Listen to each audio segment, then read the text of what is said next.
Mr. Wilson was a very rich man, but he had no children. When he died, he left his house and his money to his nephew, Mr. Humphreys. Mr. Humphreys was surprised because he had never met his uncle, Mr. Wilson. Mr. Humphreys left his job in an office. He went to live in his new house in the country. Mr. Humphreys was shown round the house by Mr. Cooper. Mr. Cooper was the estate manager. His job was to look after the house and gardens. "It's a fine house, Mr. Humphreys," said Cooper. "We all hope you'll be very happy here. The gardens are beautiful. I hope you like gardens, Mr. Humphreys." "Yes, I do," said Humphreys. "Very much." "Mr. Wilson's grandfather started the gardens in 1780, Cooper said. "The old gentleman went to Italy and came back with some strange ideas." Humphreys looked across the garden. "I see there is a Roman temple," he said. "Yes, sir, there is," said Cooper. "Shall we go and look at it?" The two men walked through the beautiful large gardens. There were many paths, with trees and bushes on either side. The Roman temple was on top of a small hill. There was a pile of stone blocks inside the temple. "What are these stone blocks for?" Humphreys asked.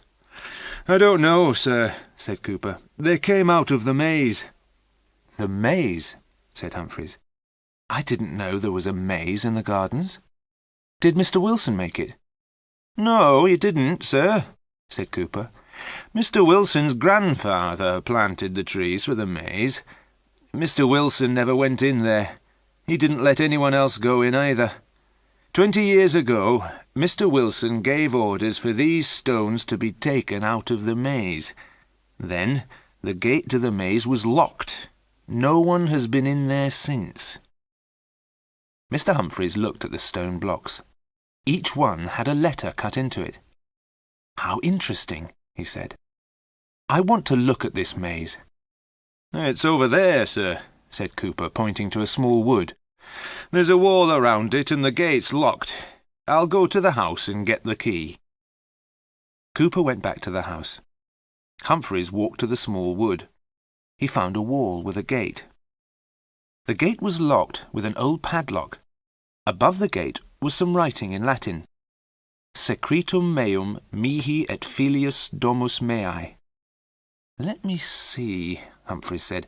"That means something like, 'My secret is for me and for the sons of my house.' Well, I'm a son of the house. The secret is mine, too." He kicked the old padlock.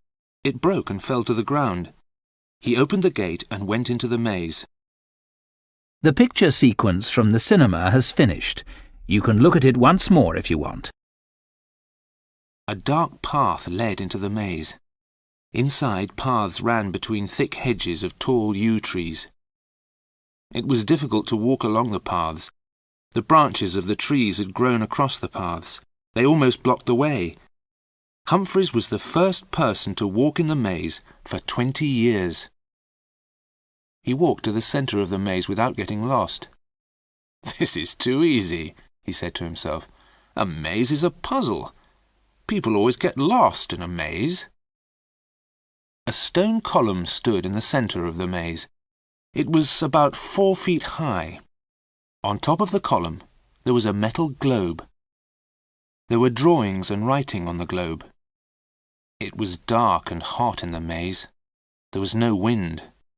There was a strange silence. Humphreys noticed that the birds had stopped singing. He turned to go. Then he heard something moving in the maze behind him. He looked around. He was suddenly afraid. He thought that someone was watching him. "Ah, there you are," said Cooper, coming round a corner. "I followed your footprints in the dead leaves. I see you didn't need the key." Humphreys was pleased to see Cooper. He thought he was going to see someone or something else. The two men walked back to the house. "Can you ask the gardeners to clear the paths?" said Humphreys. "Tell me, why did Mr. Wilson close the maze?" "I'm not sure, sir," Cooper replied. "Mr. Wilson didn't like his grandfather, old Mr. Wilson, the one who planted the maze. He burnt all his grandfather's books. Perhaps that is why he closed the maze. "What do you know about old Mr. Wilson?" Humphreys asked. "Not much, sir," said Cooper. "He's been dead for 50 years. No one knows where he's buried. He had an Italian servant. The Italian servant buried his master at night. He was buried somewhere here in the gardens, but the grave has never been found." "How very strange," said Humphreys. Mr. Humphreys went back to the house. A letter was waiting for him. Bentley Manor, the 14th of August, 1880. Dear Mr. Humphreys, you don't know me, but I am your neighbour. I am writing a book on English gardens. May I visit your garden? I am interested in the maze. I asked your uncle many times to let me see the maze, but he never let me see it. I hope you will let me see it. Also, I'd like to have a plan of the maze. I hope this is possible. Your neighbour, Lady Wardrop. Mr. Humphreys immediately replied to Lady Wardrop's letter. He invited her to visit the gardens the next day. He promised to give her a plan of the maze. "I shall draw a plan tomorrow morning," he said to himself. The picture sequence from the cinema has finished. You can look at it once more if you want. He spent the evening in the library. There were thousands of books. He saw a very thin book on a high shelf. It was called The Secret of the Maze. He took the book to his bedroom. He wanted to read it before he fell asleep. He looked out of the bedroom window. There was a bright moon in the sky. The gardens were beautiful in the moonlight. White moonlight shone on the Roman temple. There was a red light in the maze. Something was burning. "Of course," Humphreys said to himself, "the gardeners cleared leaves from the paths of the maze this afternoon. They lit a fire to burn all the dead wood and leaves. The fire is still burning." There was one strange thing Mr. Humphreys did not like about the gardens. There was one yew tree, growing alone. It stood halfway between the maze and the house. "I haven't seen that tree before," Humphreys said. "It's in a strange place. I will tell the gardeners to cut it down." Then he started to read the small book called The Secret of the Maze. There was a story in the book about a maze. The story happened many, many years ago. The maze was in a strange land. At the centre of the maze there was a red jewel. The jewel was very valuable. Many men tried to find the jewel. Many men went into the maze, but no one ever came out again. One day, a traveller went into the maze. He saw the pathways clearly.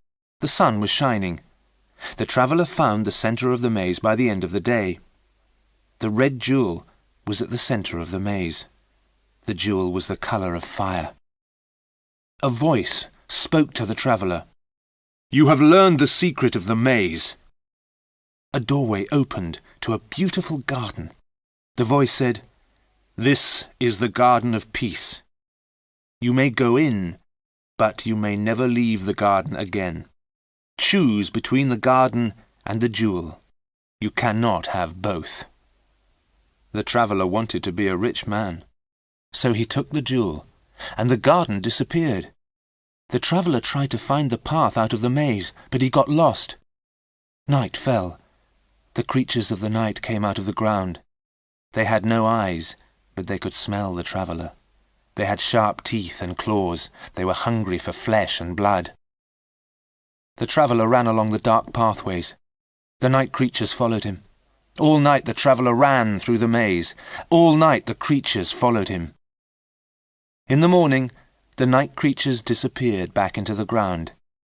Daylight came, but no sun. A thick white mist covered the maze. The tired traveller walked round the maze. At last he came to the gate.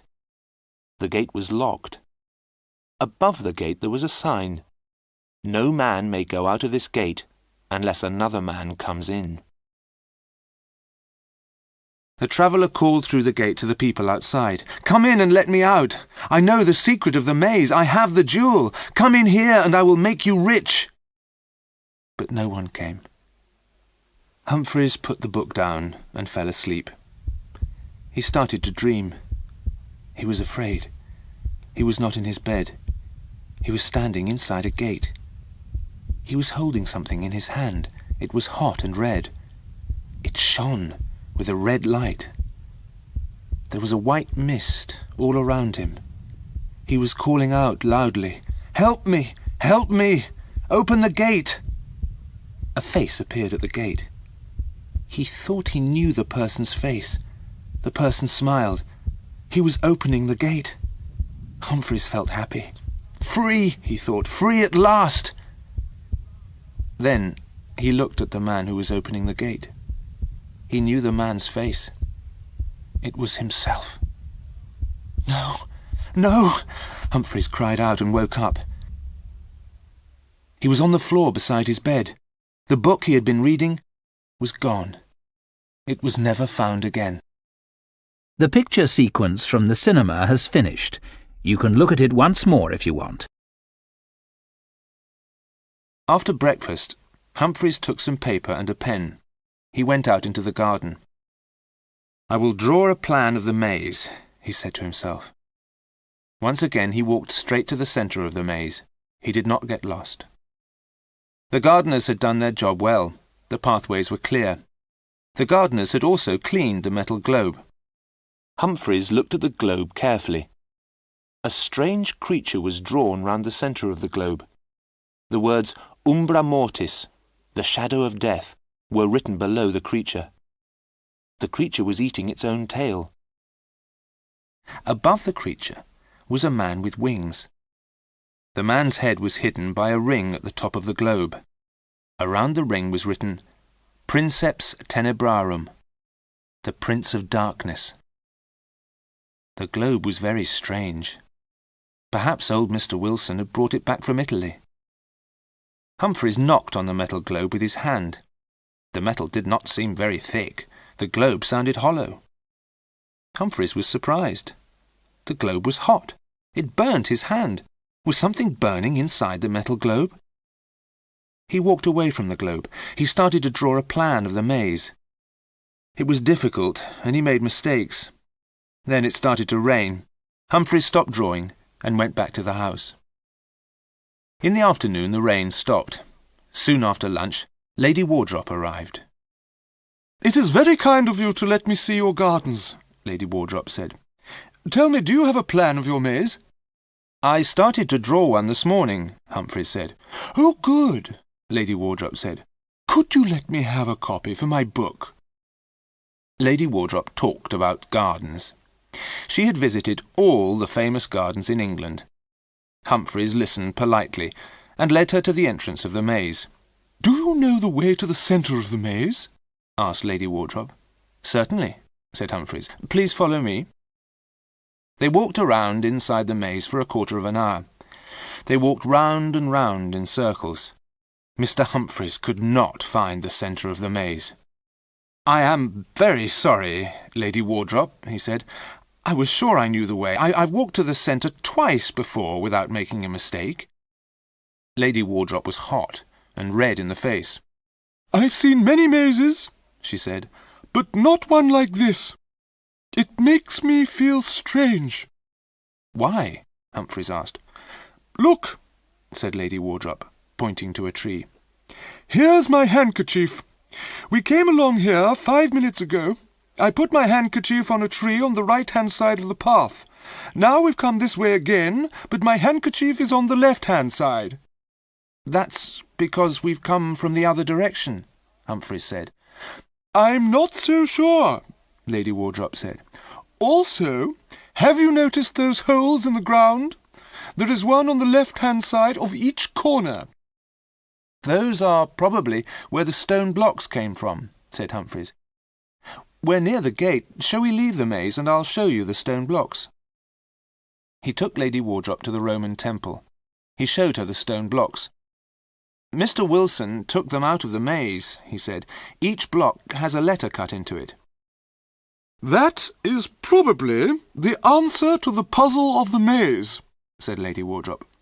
"Put the letters together and they will spell words.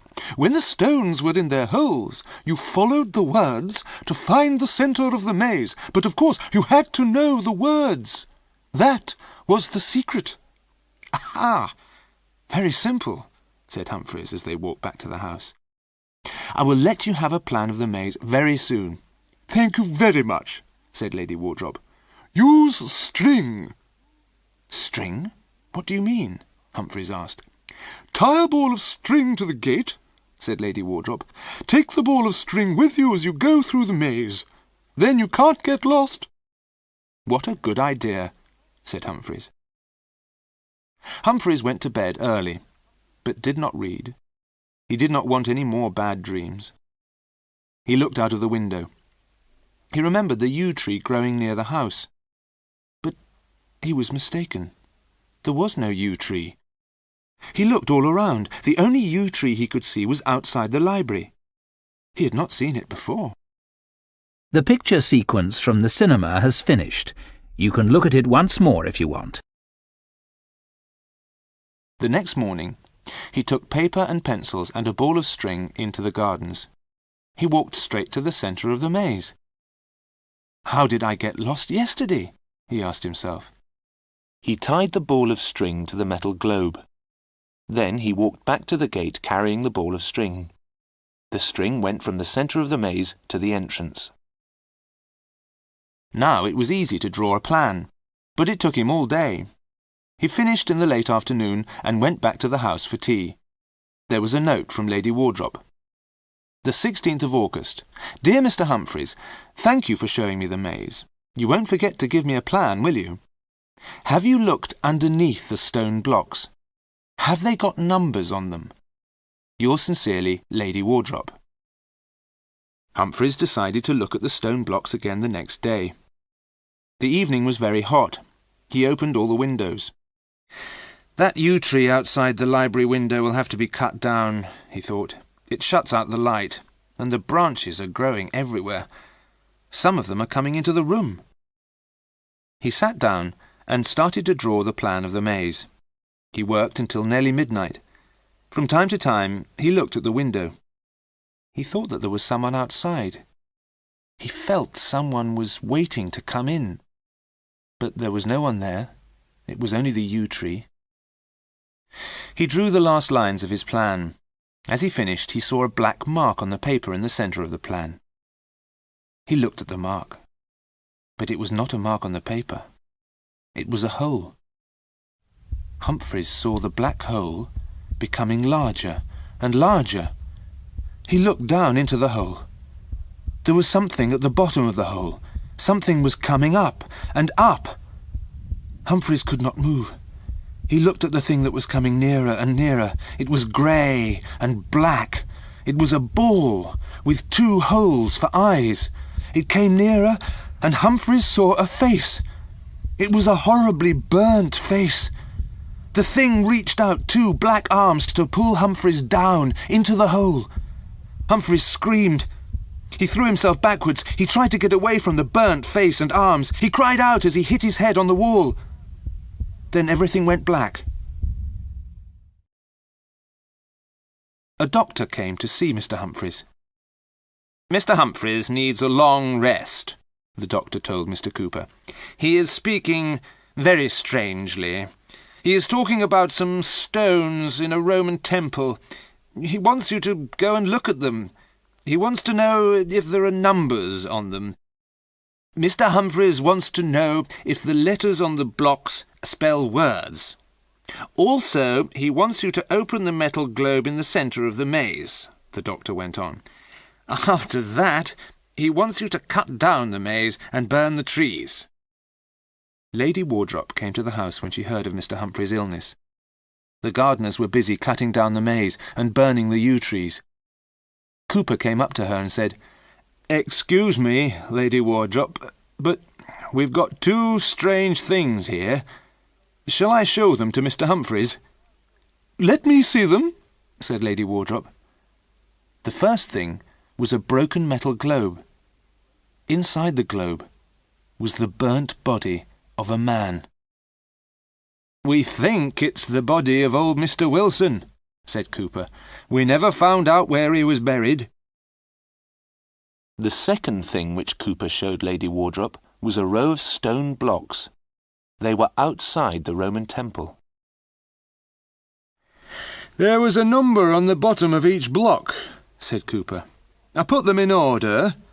I'm afraid I don't know much Latin, Lady Wardrop. Can you tell us what it means?" The words on the blocks said, "Penetrans ad interiora mortis." "I think it means the path to the centre of death," said Lady Wardrop. The picture sequence from the cinema has finished. You can look at it once more if you want.